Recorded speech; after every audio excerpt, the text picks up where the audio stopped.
আপনারা সবাই কেমন আছেন? আমি লীনা আমেরিকা থেকে এই ভিডিওটা বানাচ্ছি। আর আপনারা সবাই কোথা থেকে আমার এই ভিডিওগুলো দেখছেন সেটা কমেন্ট করে নিশ্চয়ই জানাবেন। এর আগে অবধি যখনই আমরা বাইরে কোথাও ঘুরতে যেতাম সবসময় আমরা হোটেলেই থাকতাম, কিন্তু এবারে আমরা এখানে দেখলাম থাকার জন্য একটা নতুনই জিনিস আছে, আর যেটাতে আমরা এর আগে কোনোদিনও থাকিনি।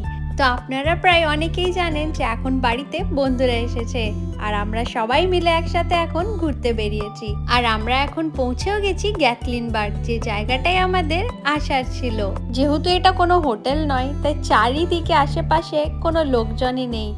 যারা কেবলমাত্র এখানে আছে সেই 1-2 লোককে মাঝে মধ্যে দেখতে পাচ্ছি। আর এখন বাজে সন্ধ্যে 7টা, কিন্তু রাস্তাটা এখানের পুরোটাই ফাঁকা। আর আমরা খুঁজে বেড়াচ্ছি আমাদের থাকার জায়গাটা, সাথে অন্ধকার বলে রাত্রে কিচ্ছু দেখতে পাওয়া যাচ্ছে না। আর আপনারাও হয়তো এখানে কিছু বুঝতে পারছেন না। এই চারিদিকে যে সাদা সাদা ছোট ছোট জিনিসগুলো দেখা যাচ্ছে, এগুলো হচ্ছে আরভি। এগুলো আসলে গাড়ি, যে বড় বড় গাড়িগুলোকে তারা বাড়ির মতন তৈরি করে, যার ভেতরেই থাকার জায়গা, খাবারের জায়গা, বাথরুম সমস্ত কিছু রাখা থাকে। তো আমরা এখানে প্রায় আধ ঘন্টা ধরে খুঁজছিলাম যে আমাদেরটা কোথায়, কারণ এখানে গাইড করার মতন কোনো লোকজন নেই। আমরা অনলাইনেই এটা আগে বুক করে নিয়েছিলাম, আর সেখানেই ওরা একটা গাইড ম্যাপও দিয়ে দিয়েছিল, যেটা ফলো করে করে এখানে আসতে হবে। কিন্তু এই জায়গাটা এত বড় যে এটা খুঁজতে আমাদের অনেকটা সময় লেগে গেল, কিন্তু শেষমেশ খুঁজে পেয়ে গেলাম। না হলে নিজেরাও বুঝতে পারছিলাম না যে রাত্রে কোথায় থাকবো আর কি করব। যেখান থেকে আমরা বুক করেছি তাদেরকে এত রাত্রে ফোন করা যাবে না। বাজছে এখন প্রায় 7:30, কিন্তু এটা অনেক রাত্রি হয়ে গেছে। যেহেতু এদের অফিস বন্ধ হয়ে গেছে, তাই আমরা তাদেরকে ফোন করতে পারবো না।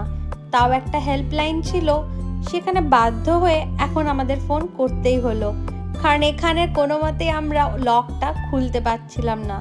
এইসব জায়গাগুলো দেখলাম খুবই সিকিউর, মানে আমাদের লাগছিল অনেক ভয়, যেহেতু এরকম খোলা জায়গায় এর আগে কোনোদিনও থাকিনি। কিন্তু এই জায়গাটা দেখলাম বেশ অনেকটাই ভালো ব্যবস্থা করা আছে। এই লকটা এবারে খুলছে না। এখন লকটা খোলার জন্য সবাই ফোন চেক করছি যে কিভাবে খুলবো, কারণ এখানে যে লকের সিস্টেমগুলো করা আছে সেগুলো কোনোটাই চাবি দিয়ে খুলবে না, সবগুলোর জন্য চাই পাসওয়ার্ড। আর এখানে দাঁড়িয়ে দাঁড়িয়ে আরও 15-20 মিনিট পেরিয়ে গেল। তা আমরা বারবার ফোনে চেক করছি যে যদি কোনো পাসওয়ার্ড ওরা পাঠিয়েছে আরও নতুন করে, তাহলে সেই নাম্বারটা আমরা এখানে ইউজ করতে পারবো। কখনো কখনো ওদেরকেও ফোন করছি, যেটা ওদের হেল্পলাইন ছিল। তো ফাইনালি অনেকক্ষণ দাঁড়াবার পরে এই দরজাটা খুলে গেল। মানে আমরা নিজেরাও দেখে পরে অনেকটা শান্তি পেলাম যে যাক বাবা, দরজাটা খুলে গেল, মানে রাত্রে আমাদের থাকার জায়গাটা অন্তত পেয়ে গেলাম আমরা। এবার এর ভেতরে ঢুকে পরে নতুন এক সমস্যার সম্মুখীন হয়ে গেলাম। চারিদিকে খুঁজে বেড়াচ্ছি যে লাইটের কানেকশন কোথায় আছে। সবাই হাতে ফোন নিয়ে টর্চ অন করে পরে চারিদিকে খুঁজছি যে লাইটের কানেকশন কোথায়, কারণ লাইট না অন হলে এইভাবে অন্ধকারে কি করে থাকবো আমরা।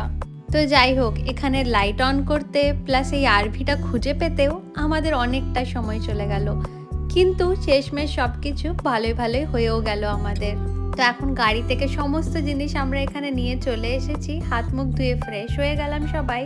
আর এরপরে লেগেছে সবার খুব খিদে, কারণ আমরা অনেকক্ষণ আগে খাবার খেয়েছি। এই আরভিটার মধ্যে খুব ভালো সুবিধাও ছিল, এখানে রান্না করার জন্য বাসনপত্র, গ্যাস সমস্ত কিছুর খুব ভালো ব্যবস্থা ছিল।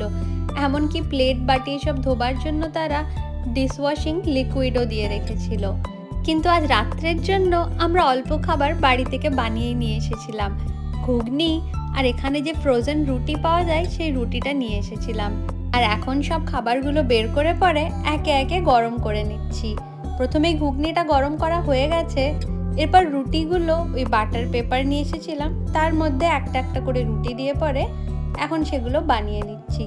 বেশিক্ষণ না, ওই 30 সেকেন্ড করে সময় লাগছে এক একটা রুটি বানাতে।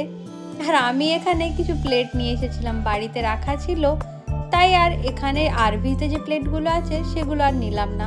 এই কাগজের প্লেটগুলোতেই খাবার খেয়ে ফেলে দেবো, তাহলে আর বাসন ধোয়াধুয়ির কোনো ঝামেলা থাকবে না। এখানে আমি আর তন্দ্রা দুজনে মিলে খাবার রেডি করছিলাম সবার জন্য, আর ওইদিকে দাদা টেবিলটা পরিষ্কার করছিল, কারণ এখানে ভেতরে ঢোকার পরে সমস্ত জিনিস আমরা যেখানে পেরেছি সব নামিয়ে দিয়েছি। তো দাদা সব জিনিসগুলো একটা একটা করে সরাচ্ছে, যাতে আমরা ওখানে খেতে বসতে পারি, কারণ সবারই অনেক খিদে পেয়ে গেছে।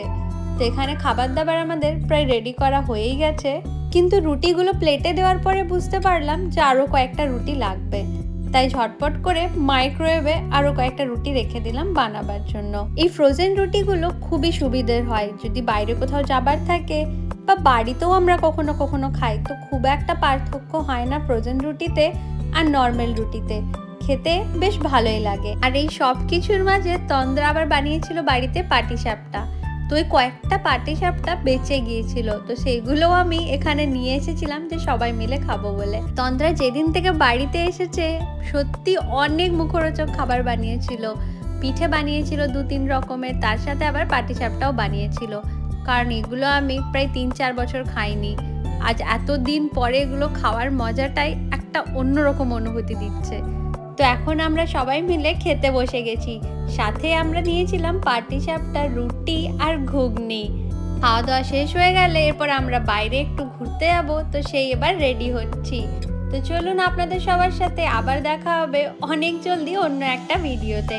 আর আমার এই ভিডিওগুলো যদি আপনাদের ভালো লেগে থাকে তাহলে একটা লাইক, কমেন্ট, শেয়ার অবশ্যই করবেন।